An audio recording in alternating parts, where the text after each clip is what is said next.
Right, well, let's start module 11. The next three modules actually are all going to be about the forces of nature. The first one, we're specifically going to look at gravitational force as one of the first forces in nature.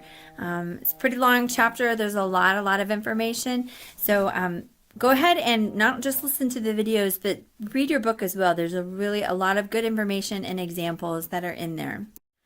So basically, we're going to start off with there are four forces in creation that are going to be happening everywhere. These four forces that happen naturally that God put in place in order to order our planet. The first one is the gravitational force, which you should be familiar with. What goes up must come down. The idea of gravity.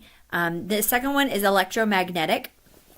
If you think about those two separate words, you've got your electric force and magnetic force. It turns out that those two forces are actually related to one another, so we put them together in one force and we just call it electromagnetic. That's what we'll study in the next chapter.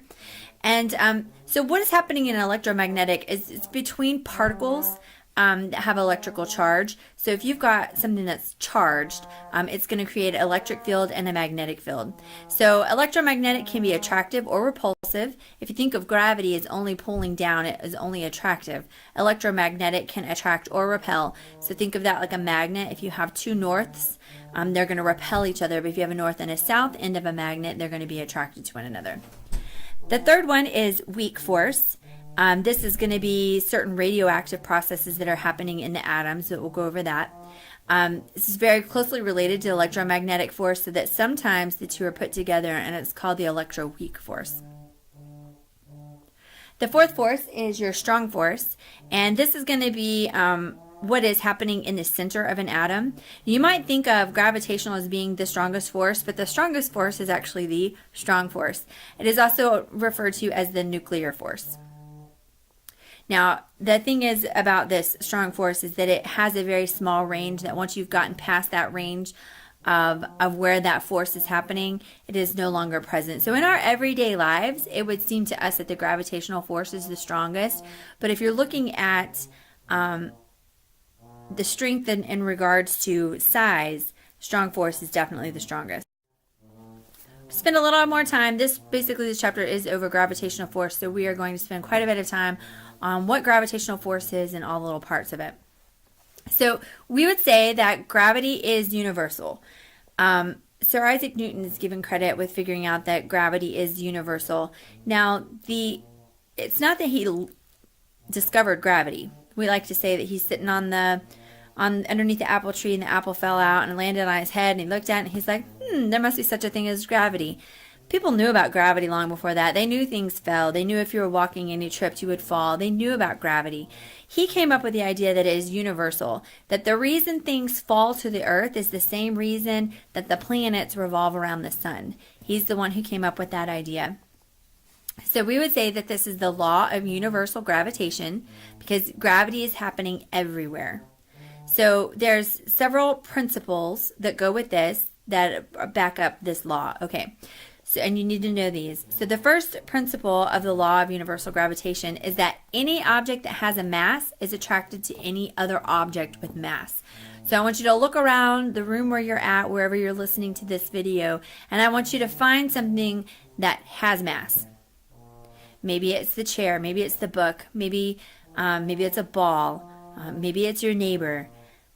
That object has mass, and you have mass. So together, you're actually attracted to one another. So anything that has mass is going to be attracted to anything else. So you are attracted to the chair, you are attracted to the table, you're attracted to the other person. In the same way that we are attracted to the earth. But because you have mass, the earth is also attracted to you. So all objects with mass are attracted to one another. Now, the force of this attraction is going to be proportional to the mass. So the more mass you have, the more attractive you are. So that's why a planet, and us compared to the planet Earth, the Earth is way more massive than we are. And so it would seem that we are attracted to the Earth more than the Earth is attracted to us. But if you'll remember Newton's 3 laws, if the Earth is pulling down on us, we are pulling up on the Earth. Newton's third law says that they have to be equal and opposite. So that force is going to be proportional to the mass. The bigger the mass, the more attractive it is for gravitational force. And it is inversely proportional, which means it's the opposite. Inverse just means that it's going to be in the division to the square of the distances. So think of that as the farther away you get, that force shrinks. So here close to the earth, we have a certain amount of force that is pulling us to the earth. But as we shoot astronauts in a rocket up into space and we increase distance, then we decrease the force of gravity between the earth and that astronaut. Now, the astronaut can never ever truly get away from the gravity of earth because it is still pulling on it. It's just that the force decreases so much when you increase distance. And it's a square of the distance because it turns out that the farther away you go, you're going to take that distance and square it, and that's how much you reduce the force by. So let's say you're standing on the earth and you get in a rocket and you get shot up into space and you double your distance from the earth that you were, then you are going to reduce the force of gravity by 4 because we take that twice as far away and we square it. Say if we went 3 times as far away, then you would be 9 times less attracted to the earth. If you went 10 times as far away, then you would be 100 times less attracted to the earth. So the farther you get, it's the square of the distance. We'll do a lot of problems working with that. Now, a couple things to realize about gravitational force. It is attractive only. Gravity is never going to push you away. It's only going to attract you. And it is the weakest force in creation. So while it mainly governs our daily life, without gravity, we don't walk around on this planet. We do not have the strength that we have. Gravity is really helpful for us. Keeps us from flying off into space. It keeps our air close to the ground so that we can breathe it. But it is the weakest force in creation. So it doesn't take, you don't have to get very far away before it's really not important at all. That, and can you imagine how difficult life would be is if you were walking down the hallway and you were like sucked in and attracted to everything else around you that has mass? For the most part, we completely ignore it in our daily lives other than it holding down to the earth. So you have to have a very large mass, like planetary type of masses, and the distance has to be very small in order for you to really feel that force. So while the sun is pulling on us, we're pretty far away, so our force is not so very substantial. The moon, it has quite a bit of mass, but it's still far enough away that distance is too big for that force to be substantial. Now, like I said a second ago, Newton's third law says that when you're pulling up on the earth, you're pulling up with as much force as the earth is pulling down on you. Okay? So when you jump, the earth has to move just a little bit to meet you. All right?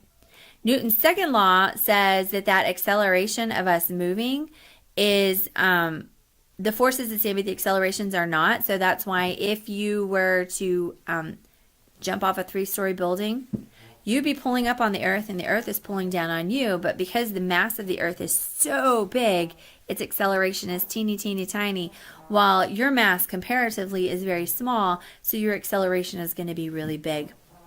I want you to think about the difference between a bug hitting a windshield and how that windshield feels when it hits the bug.